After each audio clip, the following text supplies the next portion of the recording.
It's time. It's showtime. Happy hour at home, and we're going to make a mezcal based spirit drink today. I mean, as much as I love the classics, welcome to my home, by the way. As much as I love the classics that were born before and after Prohibition and sometimes during, a lot of them are based in either whiskey, bourbon, or gin, of course, because we didn't have white whiskey. Well, I mean, in very sparse amounts we did, vodka, of course. And tequila and mezcal weren't really commonplace. Now, some will say that mezcal is more specialized. Tequila can only be made from blue Weber agave, but there are hundreds of agave plants, like hundreds of them. So that's where things get a little different. With mezcal, which I believe literally means like smoked or burned agave, you get a smokier flavor, and they can use any type or variety or combination of different agave plants to make their tequila. So what we're going to use today is a smoky mezcal. See, I haven't even opened it yet. This is the first time I've ever bought this. Del Maguey Vida single vintage mezcal. It's the Classico. This was about, I think, $25 a bottle, but the kind that the Del Maguey that was actually used in the original recipe, which is only about, a decade or so old, was called Chichicapa. I think I said it right. And that's very smoky, very peaty. It's also about $70, $80 a bottle. So guess what? We're on a budget, but you want to have something that is pretty smoky to balance out not only the citrus in the lime juice that you're going to use. We're going to use the softer variety, I guess you would say, of a bitter orange liqueur. Campari would be the way more bitter, stronger aperitivo. Aperol is what you're going to go for. And we're going to use chartreuse, 130 different ingredients in a bottle of chartreuse. Okay, this is a yellow chartreuse.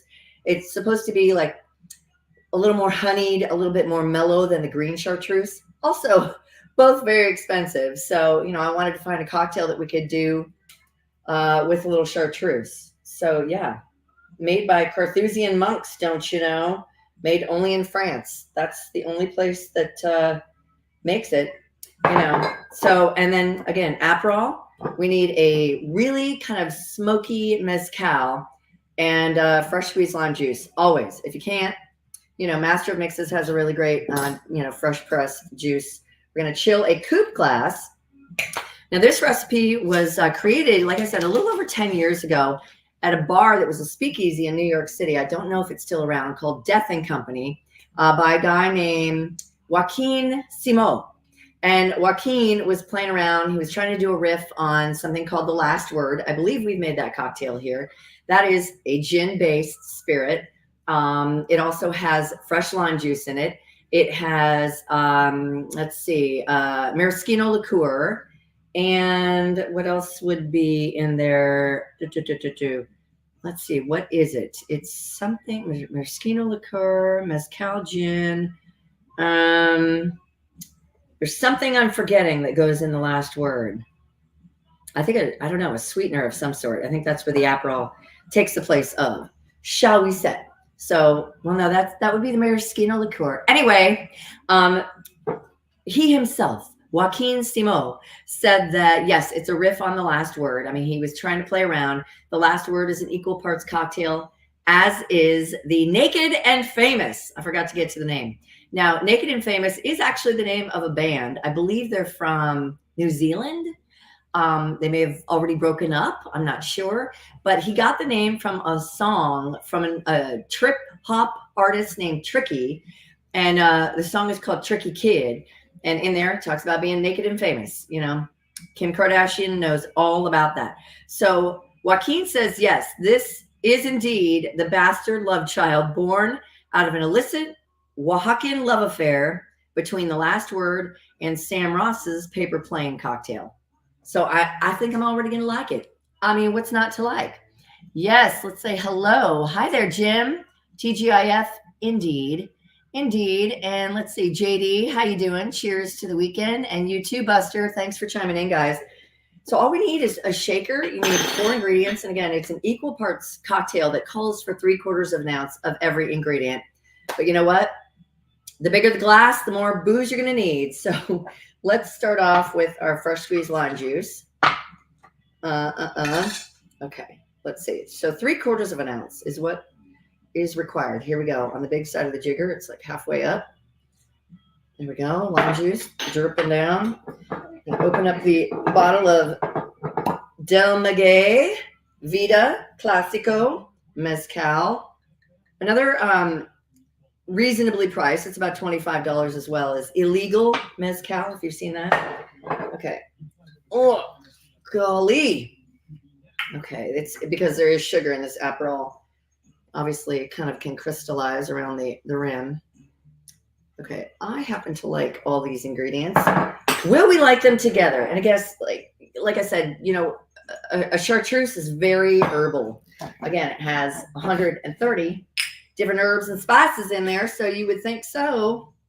But, you know, a little goes a long way. And here we go. This is actually, again, in the, I keep saying that word, in the IBA, the International Bartenders Association, not to be confused with the International Bar Association of attorneys, good and bad and different. Okay, so we're just going to give this a good shake.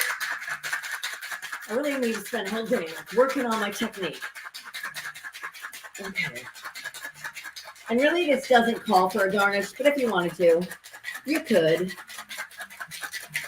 Okay, it's super cold. I can tell even through this OXO shaker that's like beautifully.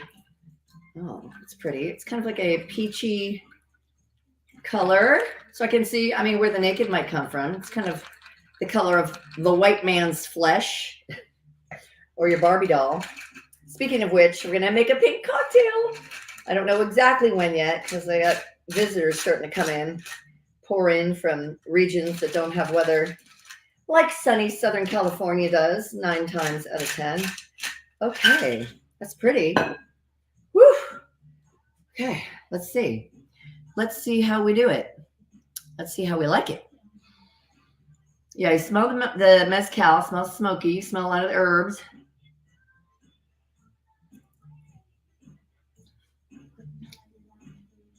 That's good.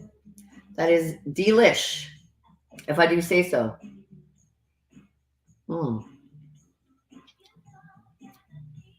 Yeah, it's part of a class of cocktails that has been, I guess, welcomed into the International Bartenders Association of official cocktails, even though it's like 10 years old.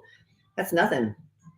It is delicious. I mean, if you didn't want the ice flakes or chips in there, you might want to double strain it, clarify it a little bit, but it is really good. I mean, come on, funny feeling. I used to have a friend that would say that. I love that. What? Hey, boy. Hey. Hi, James. How are you? You love Moscow. Why? For the vodka? I'm not quite sure what that means, but nonetheless, be happy, Chris. Thank you for chiming in and watching. Equal parts. You do need chartreuse. Definitely. The yellow chartreuse, which again is milder. Fresh squeezed lime juice. You want Aperol versus the stronger and probably a little more aggressive Campari. And you do need a nice smoky mezcal. I do like a mezcal margarita too. Cheers to you and yours. Try the Naked and Famous. I think you might like it. That's delicious. Cheers, guys. Thank you for loving on the show and watching every week. I'll see you next time.